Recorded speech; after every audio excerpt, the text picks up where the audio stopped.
Hey, what's up, everybody? I'm Scott. I'm Shatay, and we're the Hazes. Welcome to the Love Haze podcast, where we believe that healing and wholeness are not destinations. That's right. We believe they're a journey. And here on the Love Haze, we talk about how to navigate through it. So, fear, it is natural. It is. And it's actually designed to protect us. But sometimes it may be the thing that is standing between us and our heart's desires. It is.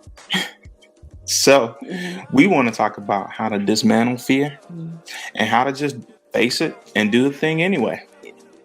Welcome back to our Black Love journey. Let's get right into it. Let's go. Let go. So, Mrs. Hayes, you're always our lead off. Tell us how we got to this topic. There was a movie. Did you watch this movie with me? It's been a while since we watched it. Wrinkle in Time. Yes, ma'am. I know that Oprah was involved in it. She's like a producer or something of it. I can't recall who's all is in it. Octavia Butler was one of the... Am I making things up? You could be. Golly. I know Oprah was in it. She was one of the ladies. Anyways, we're often like watching shows, reading books, watching movies, and then when something stands out, we're like, oh, we should unpack it. And I had written this down a long time ago, and it's so interesting that it stood out to me at the moment that I wrote it down, and it feels so applicable to my life all these months later, maybe even a year later. The quote from the movie itself is, "It's okay to fear the answers, but you can't avoid them." Whoa. And when we were trying to figure out what we wanted to talk about today, I was just kind of going, we like have this brain dump of just things we can unpack together. And I read that one, was like, oh, that feels like it's for me today. And so I thought it'd be very cathartic for us to just process out loud, you know, what this idea means, how it's showing up in our lives, and how to navigate through this thing. So let's talk about fear. In your day-to-day, you support veterans who are experiencing homelessness, who are experiencing some sort of substance abuse. How have you seen in this practice or in any of your social work practice in general, how do you see fear show up with people? Like, what does that look like? It shows up a lot in, just in my general practice and, trying to teach folks how to live life differently. Many of the folks that I serve have been doing what they've been doing for a very long time. As far as like substance use goes, as far as like being transient and being homeless, and as far as like medicating differently, different mental health disorders with something other than their medication. So fear a lot of times for them looks like you're asking me to do something different than the thing that I have found that may not even really be working for me. Like I may want better, but I've been doing this thing for a really long time. And the fear a lot of times for them as they've, told me is that I don't know what this new thing is going to look like. Yeah. Like I want something better, but what if this new thing that you're asking me to try ends up not being better than what I already have going on? And so people have showed up, in my practice and been able to find something that helps them get by. Yeah. Something that makes them feel better. A lifestyle that doesn't have them tied to a whole bunch of responsibility. Yeah. And for some of them that has worked, it has not worked well, but it has worked. And they come in wanting better, but having a very, I think, healthy fear of things that they don't understand and are not familiar with. Yeah, you just said something that is the essence of this whole saying to me or for me in this moment. What if? Like, what if the thing doesn't work out? I see it show up, and I guess I'll just share like how it's showing up for me now on our fertility journey. And we're talking about like coming to the end of our treatment and like what our next steps are. And for, as long as I can remember recently when we've talked about the treatment, I've been rocking with like, I don't want to do this part of the treatment because I don't want you to have to go through another thing. Like, I don't Mhm. want you to have to do it. But when I was unpacking it in therapy, I really sat with myself and I was like, I think it's more than that. That's part of it. Like, Mhm. yeah, I don't want you to have to go through another procedure that's invasive and costly and like the recovery time, like it will have Right. been the third time. Yes, that is part of it. And I'm afraid to like face like what if the outcome is more disappointment. And so Mhm. it's this idea of like what if it's more disappointment? What if I don't get what I want? What if I'm not enough? In any Yeah. way that fear might show up for us. Mhm. What if I don't succeed? What if I'm a failure, right? What Mhm. if I'm not enough? What Mhm. if, right? I don't get the thing that I really, really want. What if I get rejected? What if I get judged? What Mhm. if, right? And so it really feels like all of the what ifs and It like does. what do you do with all of that, you know? I mean, we can't spend our time on the living in the what if, Mhm. because the time that you spend in the what if and beating yourself up with all the different scenarios of how things may play out, if you put what you believe to be the correct recipe into play, it is time that you're not doing the actual work. Mm. And so, a part of the picture that I paint uh, for my folks, Mhm. for my veterans, is that um, you're in a place where you're safe and you can try this thing, put it into practice, and even if it's something that doesn't work in this moment, then you are here and you have the support around you Mhm. to try something different if that Mhm. thing doesn't work, at least for this period of time. What we want to do is spend the time that we have trying as much as we can Mhm. to figure out what works and what doesn't work. Um, Imaginary scenarios in our heads don't give us a clear picture of what actually Mm-mm. works in practice. Let me tell you what I'm an expert at. Hmm. Imaginary scenarios, telling myself a story. Hmm. I will work up like the most not the opposite of what actually is going to happen in real life. I Hmm. will have told myself that story. I will Hmm. have crafted up responses to that story, Yes. and how I'm going to reply when you say like I am the queen Hmm. of living that life, and yeah, just getting outside of my head to be present and deal with the situation is something that I'm definitely Yeah. contend with. How does it show up, or have you seen this show up for you at all in any way? Yeah, I think much the same. Trying to be, it goes back to control. Mm, Trying to be as calculated as I can. mhm, Trying to be a person who has thought through every single thing that can go right and what can go wrong. mhm. Trying to make sure that I cover all my bases. Yeah. Um, Trying to be sure that I'm thinking and being thorough and um, making all the right choices before I make a move. And it can be paralyzing if you allow the think through to take over rather than allowing yourself to actually move and take action. Mm, And it showed up for me in that way in a lot of different areas of my life. Just being a person who doesn't want to um, lose, yeah. doesn't want to put too much on. I don't gamble because I don't want to lose. Yeah. Like, I scared money, safe money. Scared money to make the money. It sure don't. It don't lose you none either. So,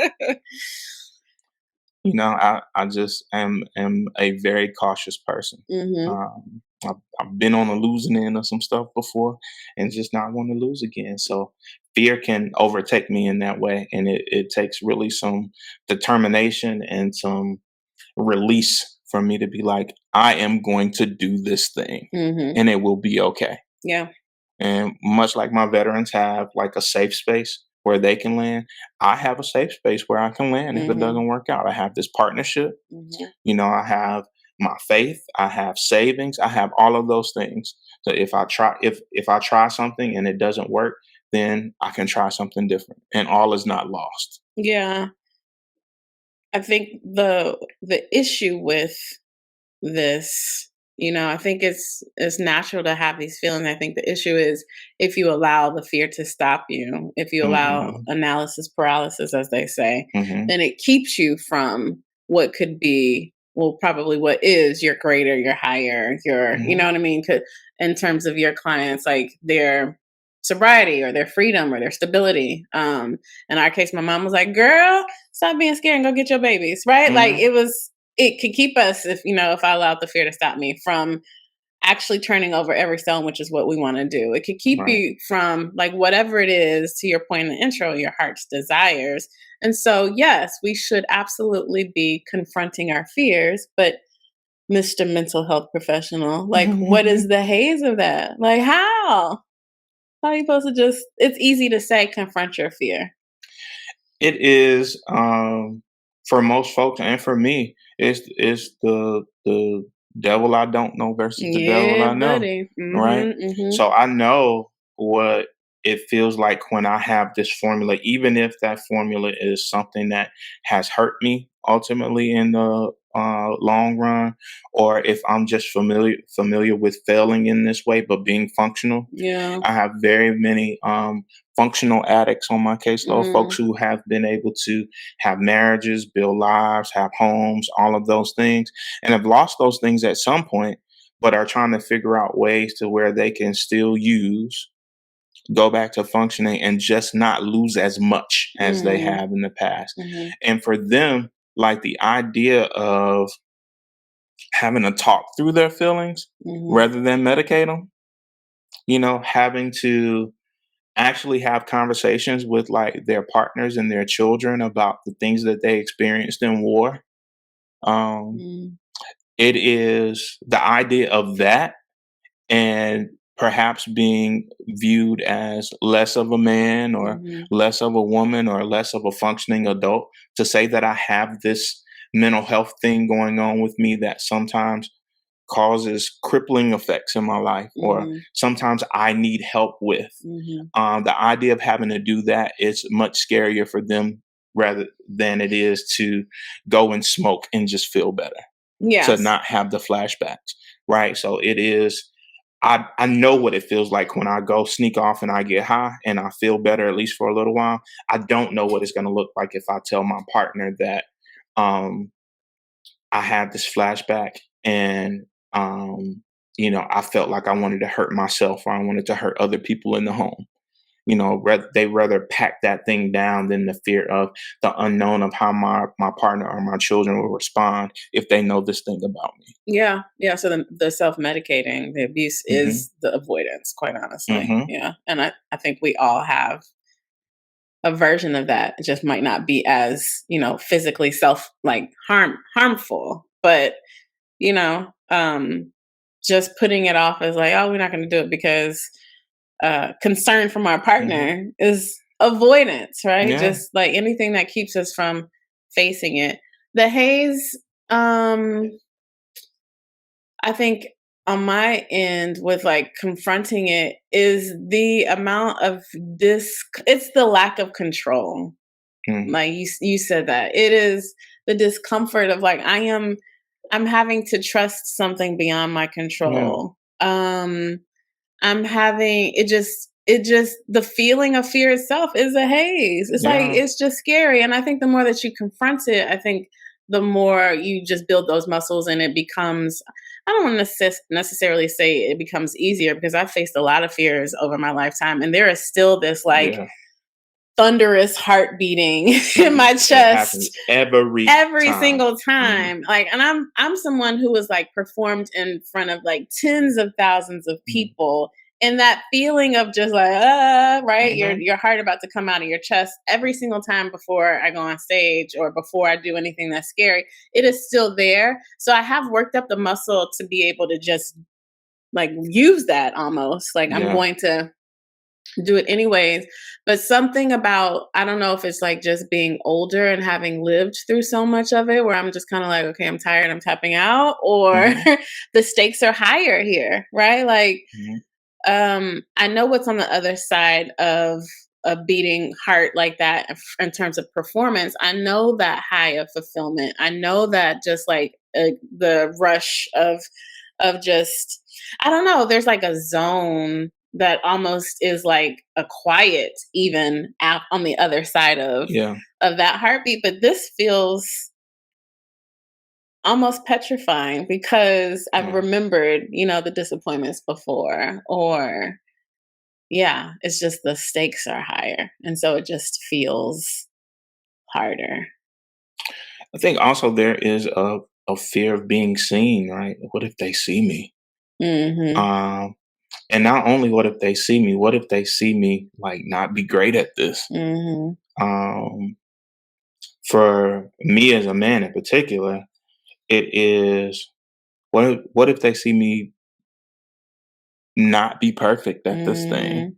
Or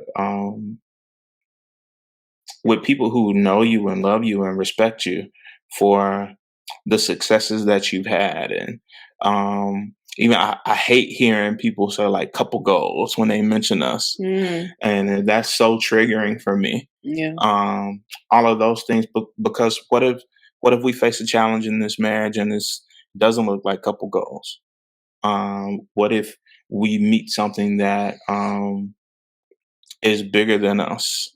What if I show up in this space and you see me as less than perfect, or I don't navigate it in a way that's great and reflects all the therapy that I've been in, and I'm having to learn to release those fears Mhm. and to understand that my success is in being a person who is not afraid, does not let fear control my decision Mhm. to, you know, step out on faith and just do the thing. Mhm. There will be times when you see me not navigate the journey the best, but Mhm. I'm still navigating the journey. Mhm. That is what being in the game is all about. It is understanding that you will meet with success and you will meet with failure and you will meet with those Mhm. things that are just kind of like, I just made it. But I don't want to spend my entire life in the mode of just surviving through things. There is life and there is love and there are so many things that are there for us to accomplish that require us to step out and not know the ultimate outcome. We just Mhm. have to do the thing. Mhm. Yes, yes, yes, yes. I hear you. Mhm, And also, mhm. let's talk about how. Let's talk about how to navigate it. Like, again, it's easy to be like, yeah, just do it, feel the fear, and just do it. That requires some sort, like, how can we equip people? I think one of the things I've been reflecting on as you've been talking is like, how was I able to, one, even I had basically support to process through it. I recognize, and I think it's a moment of growth for me to even acknowledge that, like, actually, let me be honest and say that there is something else here, right? Mhm, That's huge for me because I could mhm, have just been like, no, I don't want to, and just really ridden hard on the fact that I don't want you, it's you, right? Not mhm. me. But there was growth in being like, no, actually, it's me, right? Yes. One, and then I've been thinking about you're saying catch it, check it, change it. And so I was able to process. Did I say it right? Mhm. You did. I'm so proud of you, actually. I was thinking like, ooh, how do I say it correctly? That took some intention. I just Mhm, want you to know. Um, to be able to have support to catch it, to catch the fact that it's actually fear that I'm mhm, experiencing here, to check it, right? And I did that in therapy to process mhm, through like what's the worst that can happen? mhm. What do we do when fear like this comes up, right? Like just be able to process that and to change it. Quite honestly, the change is really just to move forward, like despite that despite feeling this way.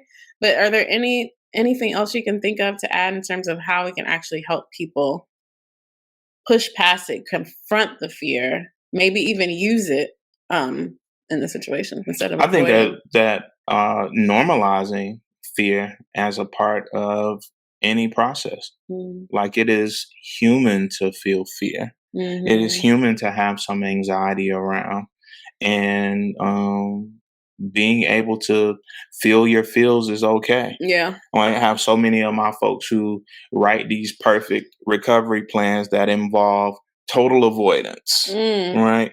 One of the big things, especially in recovery culture, is I'm gonna avoid people, places, and things. Mhm. Those old hangout, people Mhm. that, we're still using all that kind of stuff. I'm not going to be around them. Mhm. Right. I'm not going to go to those places that I used to hang out, and wherever I used to hang out and where I used to get high. Mhm. Right. I'm going to stay away from those things that make me want to get high. But those all involve like avoidance. Mhm. And we have to understand that at some point we will run into the thing that we Mhm. have been desperately trying to run away from. Yeah. Right. And when I have a plan for what I'm going to do when I run into that thing, that is much better than saying that my only plan is to avoid it and never see it again. Yeah. I can run into that thing and have the fear of it, right? Have a healthy fear of it. And that fear causes me to have a plan for what I'll do when I feel the way that I feel. Mhm. Something that makes me continue to know that I have everything I need inside of me to keep pushing, Mhm. Mhm. right? That I can do this, Mhm. that I've been here before and I have a plan. I can navigate through this journey. So accepting fear for what it is and not something that we need to run away from is a big part of being able to navigate for Mhm. me. Mhm. Just knowing that fear is a part of doing this work. Mhm. If you want to change something, fear is going to be a part of it, and fear is okay. That's very true. That reminds me, um, part of my therapy session that helped me with the change it part of that framework was reframing the idea of fear, like you were Hmm. just saying. Westbrook, who y'all have seen on episode, what was that, 48? Check it out. Hmm. Was saying like fear, I assign this negative feeling or this negative meaning to fear. And she was like, it Hmm. actually doesn't even have to be that. She was like, some of it is probably fear, as in like afraid of failure, or afraid of the rejection, or afraid of the disappointment. But she's like, it also could be just a little bit of like excitement, like Yeah. nervous anxiety, like excited energy. Hmm. And she was like, just sit and think about like actually how you feel in your gut. And like if some of that is probably excitement. And Yeah. she was absolutely right about that. That it wasn't all doom and gloom. It wasn't all dread. It was, Hmm. there was some positive emotion Yeah.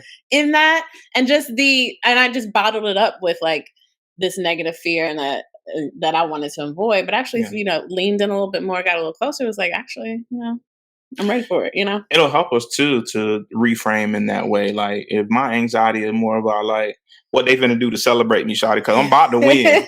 Like what the parade gonna look Yeah, like, yeah. you know? So if we can, change that, and it comes from like being able to dismantle and kill that part of us that believes that we lose more than we win. Yeah. I win. I'm a winner. So what is the celebration gonna look like? My Mhm. anxiety is around like what they gonna do different this time to Mhm. celebrate this win for Mhm. me. Is it that now, or that's what you aspire it to be? That is what I aspire it to be, and that is what I centered like my affirmations around. Mhm. Mhm. Like this is going to be a win, Mhm. and what they gonna do to celebrate me. Mhm. And Mhm. when that fear creeps in, that is doom and gloom, I actively fight against it. Mhm. Mhm. Mhm. I have to. Yep, that's important. So what lessons Hmm. have you learned around fear, confronting fear? Some of the biggest lessons is just like as it relates to fear. Sometimes I am um I set the thermostat. Mhm. I get to decide, what how it will be interpreted, Mhm. and the lens if fear will be the lens that I view the next step in my journey through.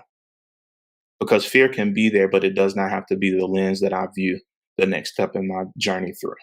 I choose to view it through a lens of victory and purpose. Mm. I know that I am stepping into my purpose when I, you know, acknowledge that fear is there and I choose to do the thing anyway. Yeah. I know that it is a step towards my purpose work.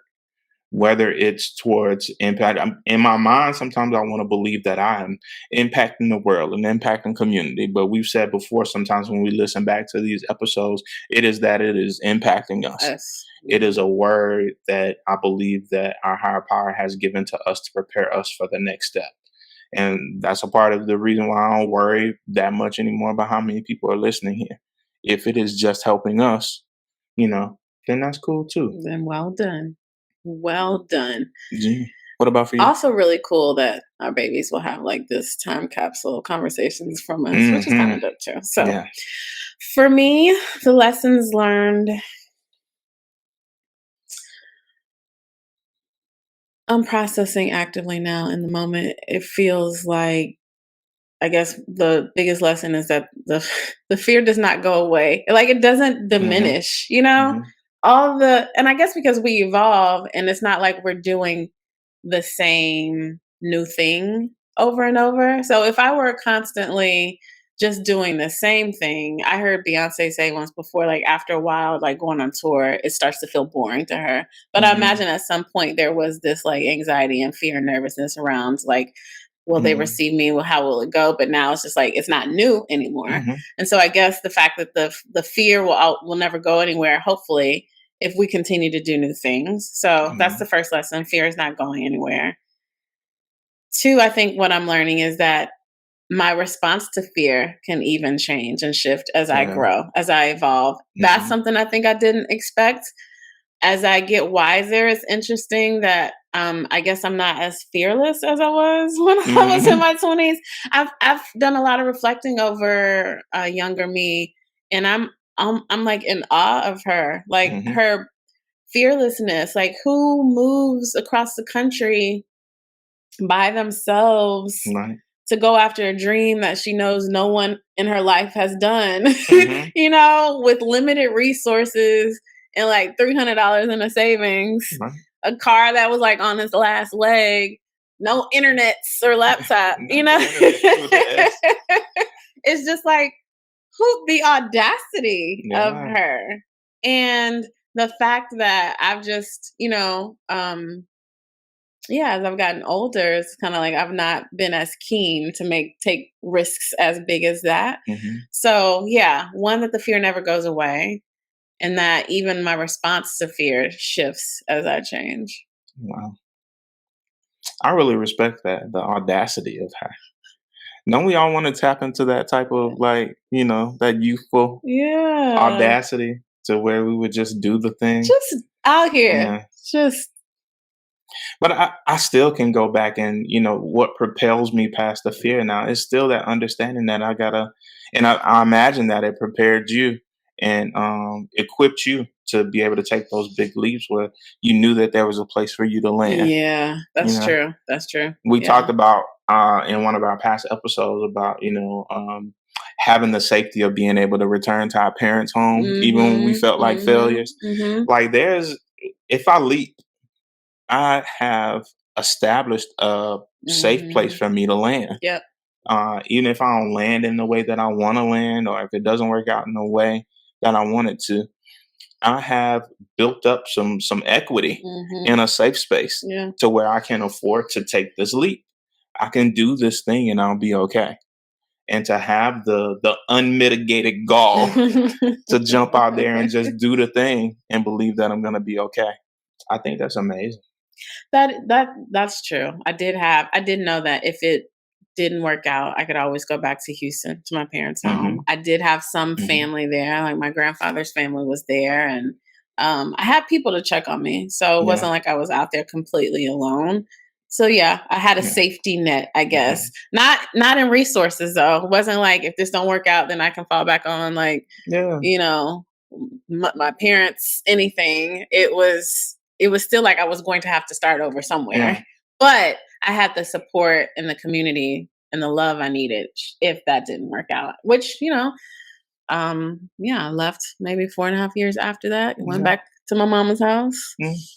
But I can also Recovered. acknowledge that it's a new level for us too. Like it Yeah. it is the consideration of like when I leap, and this is the real life, application for me. If I Mm-hmm. leap, it impacts more than just me in this season in my life. Mm-hmm. It impacts this household, and in fact impacts our family's finances, all of those things.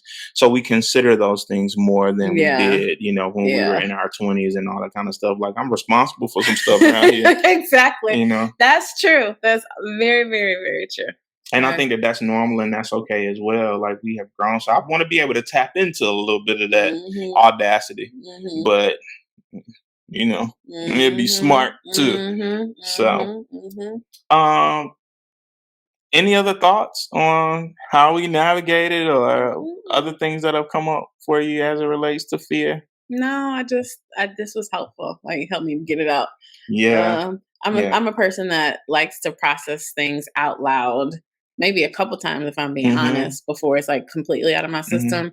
And so having it, talked it over in therapy, talked it over with my mama, and then mhm. talking it out here, I talk to you about it, and then just processing it in this space. I I'm think glad to be is in a the number. yeah. I You're might have been always third. no, you're always like can I process something with you? Like literally, you're the first Yeah. person always. So.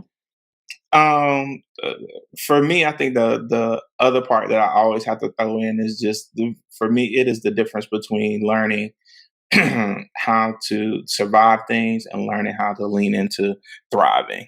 Mm, We can just survive things. We can have a formula that centers on fear that hopefully we can just survive yeah. another time. But I think disarming fear and doing the thing anyway helps us navigate to thrivership and towards the abundance and the life that we are supposed to be living Mhm. and the things that can be there for us. Mm, I like that. Yeah.